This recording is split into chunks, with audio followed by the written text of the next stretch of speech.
back to 1 Thessalonians chapter 2. 1 Thessalonians chapter 2. Make sure I'm on.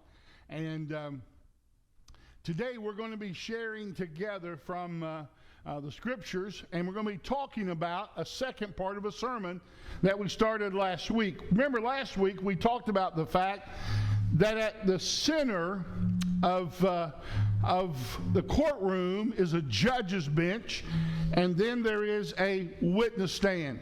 And it's here that this witness stand becomes a part of what you would say to the witness. Is this true? Is this valid? Is this complete? Is this your testimony? And so, are we having trouble with the mic? Okay, I'm hearing a lot of feedback. It's really important at the courtroom that the witness be true. Well, in our text last week, we saw in verse 5 of 1 Thessalonians chapter 2, Paul said, when it comes to my motives, God is my witness. And you remember we walked through those 6 motives, and Paul would turn around to God and say, is that true? And God would say what? Yes, Paul, your motives were true. Well, today we move to a different part.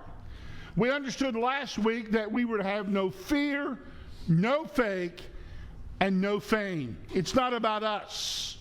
And Paul tells them in the first 6 verses, this is not about me. This motive is not about anything to do with me. I've given it all. Paul, Silas, and Timothy, we laid it out for the church at Thessalonica. We gave all that we had.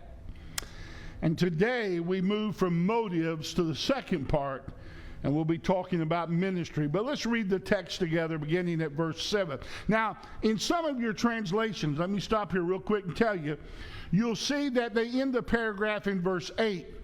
Other translations will end the paragraph in verse 9, and I choose to use the 7 through 9 in the paragraph in verse 9. So let's begin. But we were gentle among you, like a nursing mother taking care of her own children. So, being affectionately desirous of you, we were ready to share with you not only the gospel of God, but also our own selves, because you have become very dear to us. For you remember, brothers, our labor and toil.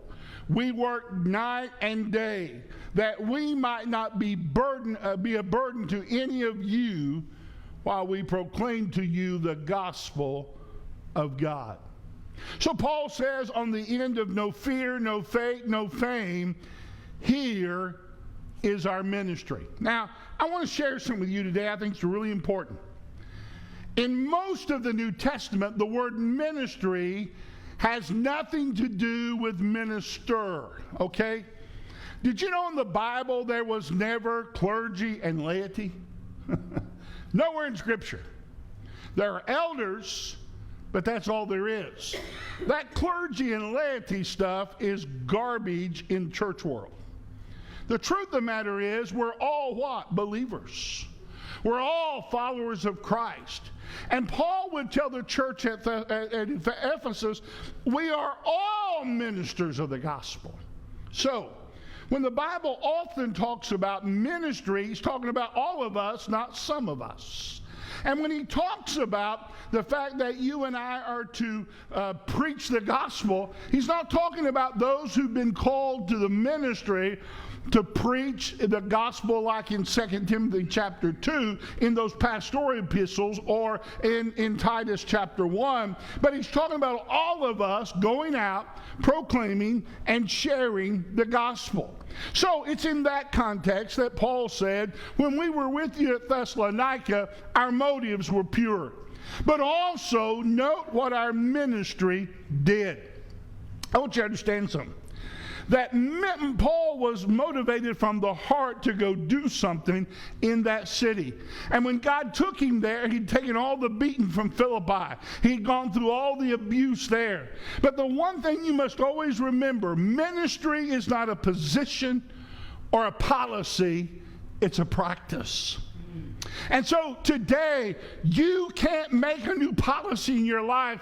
I'm going to go minister to people. It must become something that you practice every breathing moment of your life. Now, another thing needs to be understood. Most people come to church to be ministered to. But Scripture teaches us we need to go minister to others. And so if you are a minister to person, then you, my friend, are not living to your Christian potential. You're simply playing the church game. You're checking the list. I go to church. I tithe. I pray. I read my Bible. You're not doing what God called His people to do, and that's all of us to go do the ministry. So, when you think about it, are you here to be ministered to? Well, sure, you're the sheep of God. You need to be ministered to on Sunday. But you need to go out 7 days a week and do the ministry. I remember years ago spending several months preparing to shift the church from inwardly focused to outwardly focused. And in that shift, we were going to do certain things. We'd spend a lot of time. Been a lot of effort, a lot of hours. And one of the ladies on the committee asked this question after we drew it all out to get ready to present it. She said, "What's in this for us?" What's in this for us? That's not 1 Thessalonians chapter 2. That's not verse 7 through 9. Ministry is something far different. And so when the apostle tells us that we're to be doing ministry, he says it comes from shepherding. Notice the first thing of this aspect is found in verse 7, and that is, he said, notice what he says to them, "But we were gentle among you." Now, I want you just to leave that there for a moment. I want you to see the word "but." You see that? That shows the shift in direction from motives to ministry. Now look, if you do things to be seen of men, then God can never use your life. If you like being the one who's up front all the time, then God's not going to be able to use you. If you're the one that has to be, "Oh yeah, boy, you're loved." Listen, that's not going to be used. Paul said the motives are very important. In order to have correct motives, it moves into ministry, and that shepherding begins with a shift in us. But we were gentle. Gentle brings a debate. Some people believe, because he talks about the nursing mother, that it used the word babe. We were a babe among you, and I don't believe that's true. They were new in the ministry, but I don't think the Apostle Paul was a baby. He'd spent 3 years with Jesus. I think he had it pretty clear. The word gentle probably means tenderness. It's associated much with verse 8, where he says affectionate, desirous. The word tender there is a word that deals with shepherding. Let me just share this with you. If this is your attitude, then God cannot use you to minister and shepherd. Do you always have to be right? Are you argumentative? Do you think it's fun to stir up issues? Do you think it's fun to be the one who's always causing the center of correction for others? This passage tells us you are in the flesh, and it's a checkpoint. Your motives are right or wrong. They're wrong. Always wrong. And you cannot correct bad motives without repentance. So if you want to do ministry and you want to shepherd others, it comes from tenderness. I teach my students who are going into ministry, whether it's at the Bible Institute or the university or whether it's in the graduate program, the one thing you've got to always be is be genuinely concerned and compassionate, and don't ever let people know what you know. Be careful.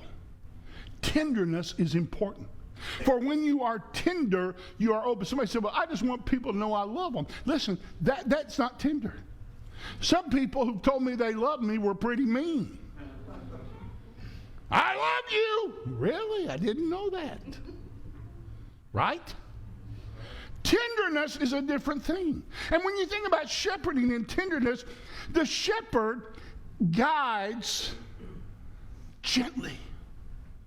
Shepherds do not carry horsewhips. Do you ever think about that? They don't carry. And by the way, they do carry a rod, but it's not for the sheep. It's to protect the sheep. Now, I got to tell you, as a pastor, there have been times when I'd like to use the rod on somebody, but that's a different ballgame. When you and I go out and minister to people, it's got to be with what? Tenderness. Gentle. Well, I don't like being gentle. I like letting them know. Well, then you're not going to be used. Because it's the motive. Ministry is shepherding people, tenderness, caring, compassionate. And I got to tell you, when you do that, people don't always respond like you think they're going to respond. This past week, we were in a Walmart in Oklahoma City last Friday afternoon. One day, I don't remember. Thursday. I've been so many places I'm confused this week. But anyway, and Phyllis sees a lady who needs help getting her groceries in her basket in the little cart she's riding. And so Phyllis goes over and she's going to be nice to the lady, and she's being really tender and putting all that stuff in. And I just noticed the lady just drove off like Phyllis worked at Walmart. She didn't even say thank you, kiss my foot, or nothing. You see, people don't always respond like you want them to respond. But our job is to what? Be tender. You're shepherding people to Christ. You are shepherding people in the faith. You are shepherding people to do a greater work for God. And if you've got a browbeat, if you've got to have a bad attitude, if you've got to be the know-it-all, if you've got to be the one always causing the conflict or always interrupting everybody and making sure you're the attention getter, you are not a shepherd. You're a wolf. Be gentle. Second of all, a shepherd feeds.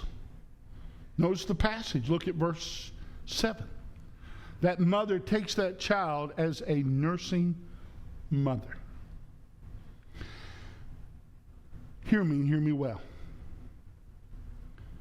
I don't think God gives churches many new babies because we don't nurse them. We let them die. We got time. I'm busy. You say, well, we got a full-time pastor. We got full-time. No, that's not what Paul says here. Those who do ministry, and we're talking about all of us, need to take new believers like a newborn babe and feed them, shepherd them. They don't graze where most of us graze. They don't eat where most of us eat.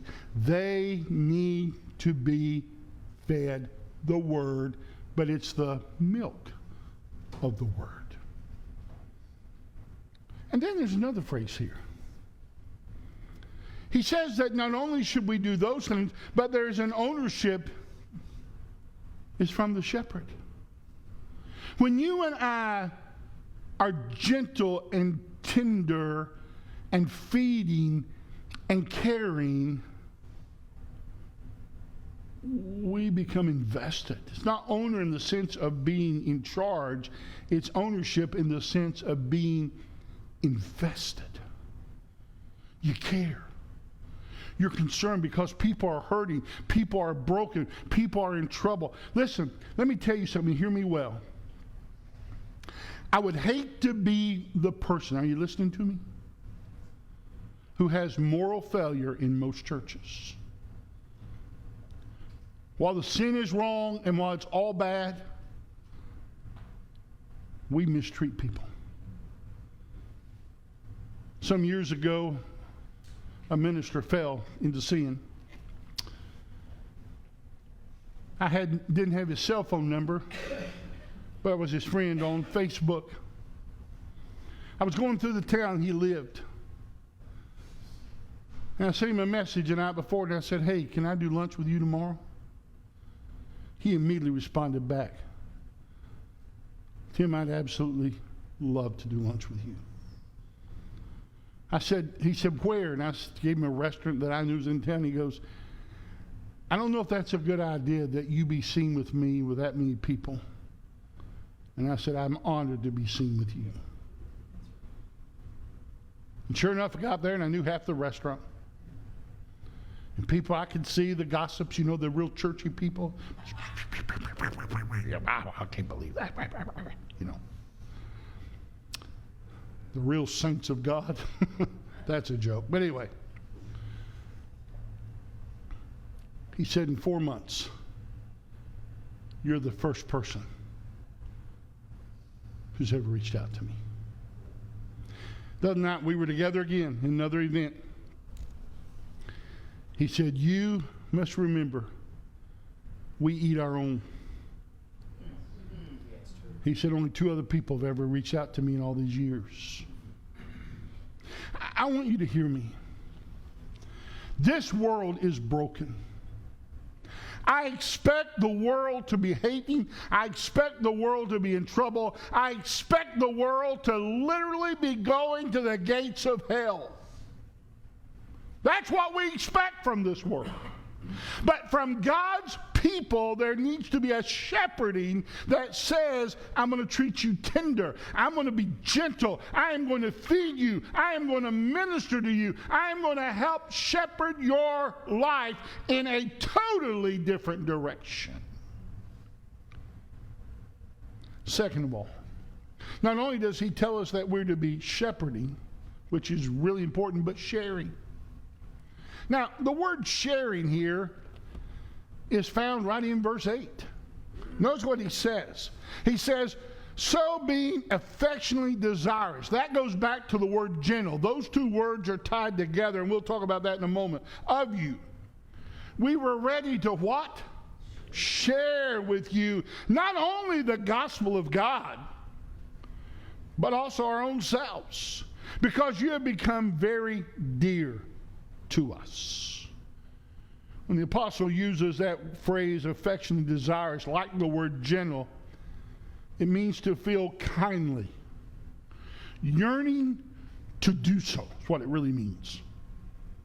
Paul says, so because we treat you like little children nursing from the mother's breast, we want you to know we affectionately desired you.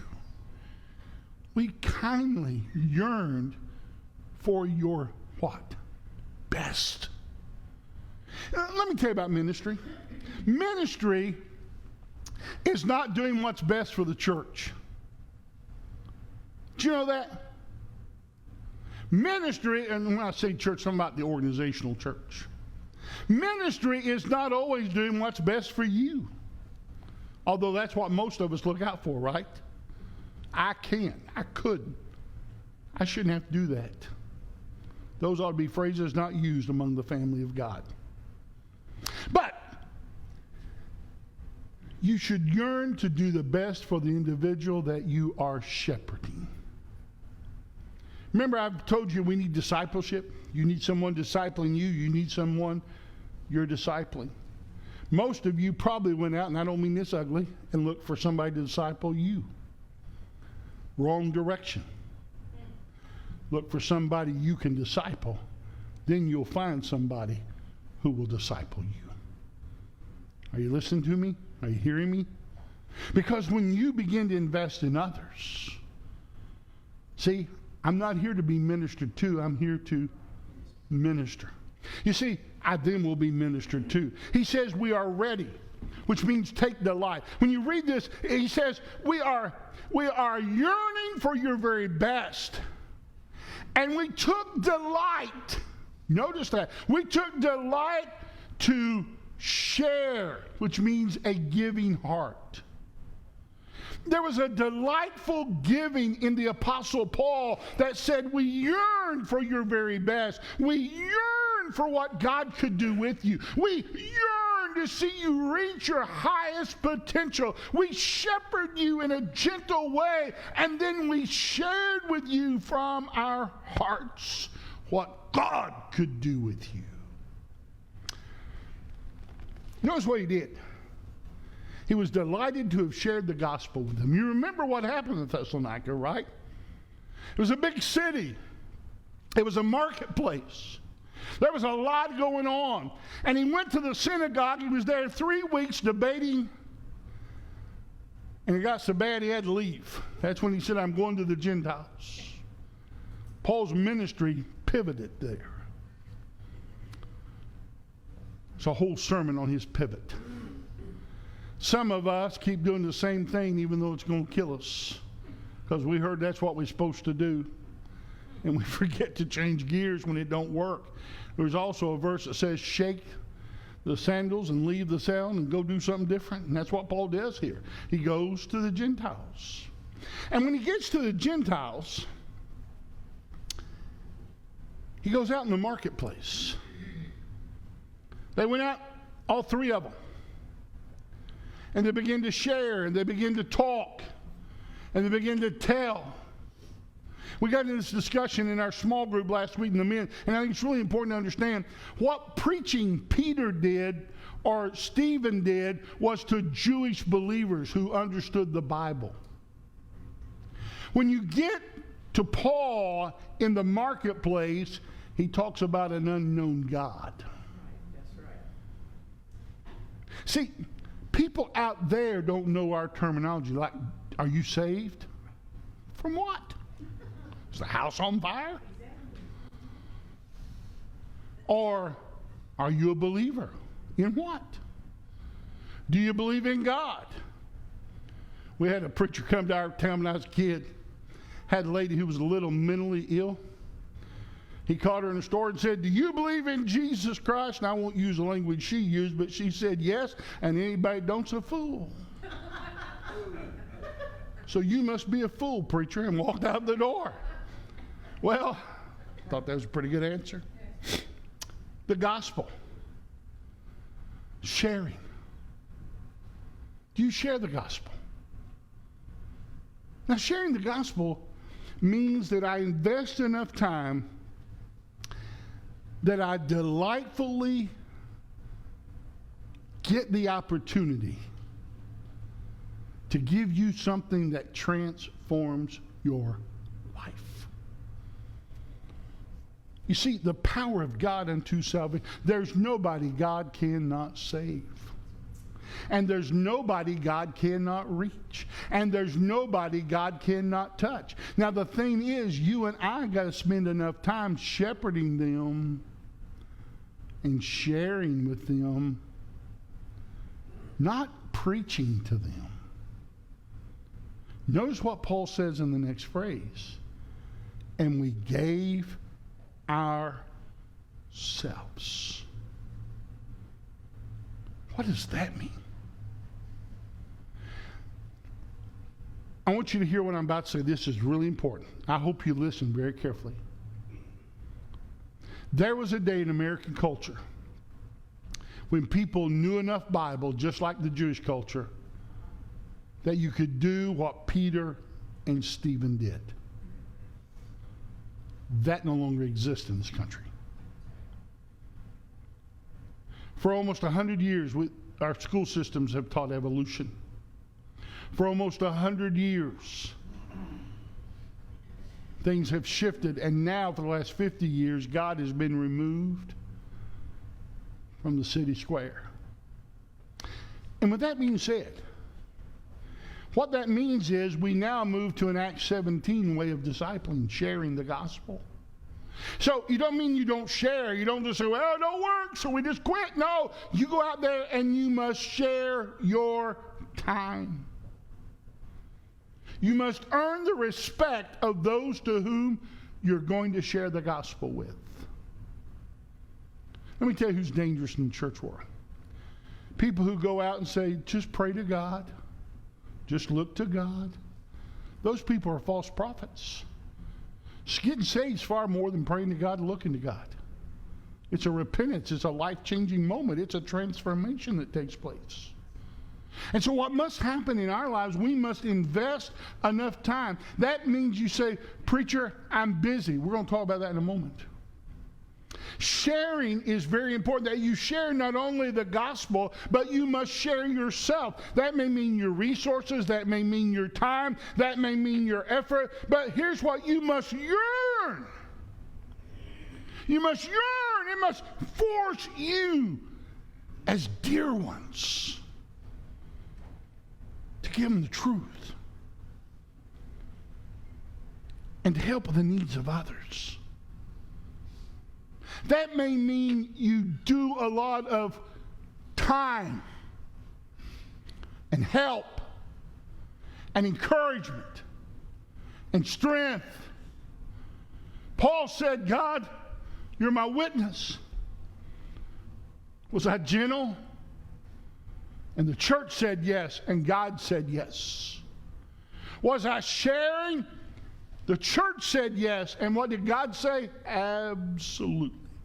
And God knew every moment of every second of Paul's life, Titus's life, and Silas's life. Oh, by the way, he knows ours too. This week I'm going to challenge you to do two things. I'm going to challenge you, hear me, to go out there and begin to shepherd and share in someone's life who is not a believer. That doesn't mean you go tell them about Jesus the first time. You start building relationships. You start breaking down the walls. You start doing the ultimate thing. You say, preacher, I don't have time. We'll talk about that in a moment. Hear me. It's your responsibility. It's when you God sits on your witness stand, would he say, oh yeah, they're doing it right. Doesn't matter what you think, doesn't matter what you like, doesn't matter what you heard. What would God say about us? Not them out there, us. My own heart, my own life. Am I truly investing in people? Second of all, not the same person, by the way. Did you hear me? Not the same person. Person two, I want you to begin to pray and find somebody who's looking for community. What do you mean? Well, you maybe invite them to church. Church may be too much for them. You may need to invite them to a small group. Hey, that may be too much for them. Let me give you another novel idea. Invite them to your house. No, don't invite yourself to their house. Invite them to your house. And begin to invest and build community. The apostle said we're to shepherd people, we're to share with people. But thirdly, this verse 9 is a tough verse. We're to be sacrificing. Notice what he said, for you remember. Paul loved and discriminated, had just totally given a beautiful display of self-sacrifice.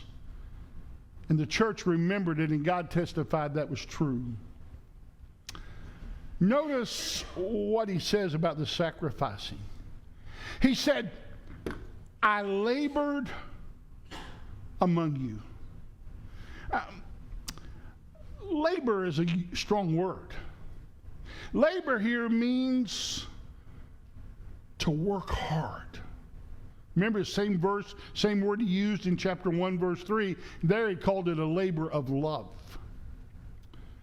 Work hard. Paul said, I worked hard among you. And then he uses the word toil, which are words that go hand in hand together. He said, I toiled, which means I exerted myself in hard labor. So not only did I work hard, but I exerted all I had in working hard. That's sacrifice. Most of us live for the vacation. We live for the time off. We get up in the morning and we hit Monday morning and we're waiting till Friday. Friday. What was the old radio announcer did the Friday? He passed away during COVID. And he was named now. He always had somebody dancing in the booth on Friday. Bill Valentine, yes. Old Fields has people dancing in the booth on Friday. You see, that's not our picture. We don't get a day off. We don't get time off. We labor hard and we exert ourselves. This word is found in other places. Notice this word is found in 2 Corinthians 11:27 when Paul lists all of his heartaches. In toil and hardship, through many sleepless nights, in hunger and thirst, often without food, in cold and exposure. Most of you have never experienced that. Most of us. But that's what it looks like. That's what Paul's talking about here in our text. Or, over in chapter 3 of 2 Thessalonians, verse 8. Nor did we eat anyone's bread without paying for it. Paul said we didn't take one nickel from you. Every bite of bread we paid for. But with toil, hard labor, exerting ourselves, we worked what? Night and day, that we might not be a burden to any of you. Wow. Sacrifice. Night and day. You see, Paul says he didn't want to be a burden to the church. He was a tent maker. But I do want to go back and visit these verses because he talks about night and day. Notice our text. He said we worked night and day. What does that mean? Paul made tents all night long and he worked winning people all day long. What about his sleep? He went sleepless. He provided for himself.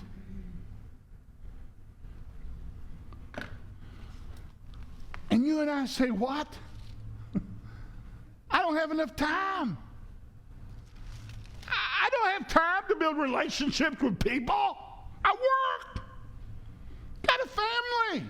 Got a lot to do.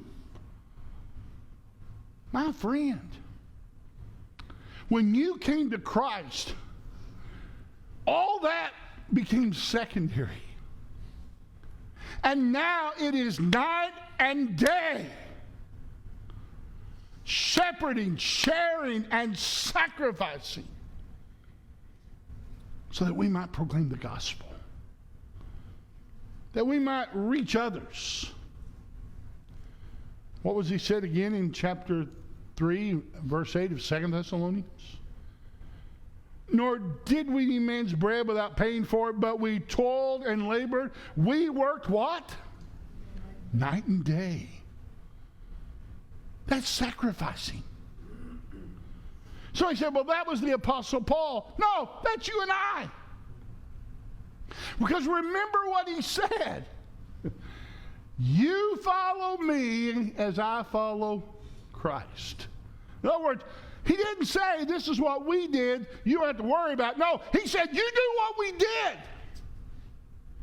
So are you doing it? Do you serve the Lord at hard labor day and night? Paul could put God on the witness stand and God confirm it. What about you and I? Let me give you some things to think about. Does your calendar reflect that you work day and night for God? You sacrifice for the Lord? Does your checkbook? You know, I could go through your bank statement 1 month, and I can tell you what you love and what you don't care about. 1 month. You see, does your family ever say, you work hard for the Lord? What does the Lord say? What's he say?